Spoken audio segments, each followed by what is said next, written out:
Thank you, Jennifer, again for sharing your story. I will say first that I also went to college and then I went on to law school and I got nowhere close to a 4.0. So I need you to know that that's absolutely something to be very proud of. And congratulations, absolutely.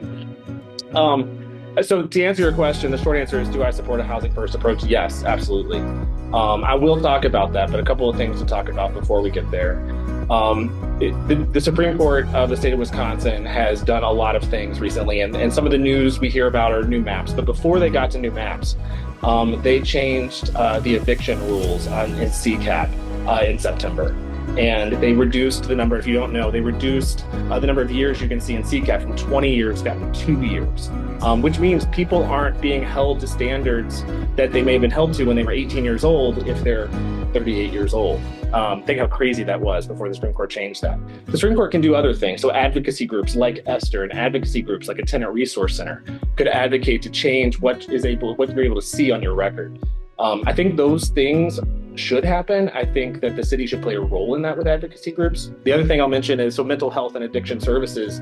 That's something that you talk about. That's something that Oshkosh pushes to the county board, and hopefully the next county board will not defund the public health department like the current county board has. I hope that's something that happens. And then, of course, like everyone said, we're looking at inventory. I think that's incredibly important. As we increase supply, demand will remain the same, but prices should come down. Those are basic economic principles. So I want to look at those. I want to think about those. I want to encourage development in Oshkosh.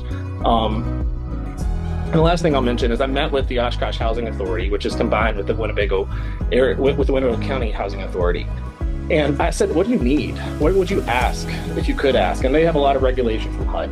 And they said, we don't do a lot locally, but we need land. We need places to build these properties. And when we have them, we need to make sure they're on a transit line. So I think there's a ton we can do. I really appreciate your story. Thank you for being here today.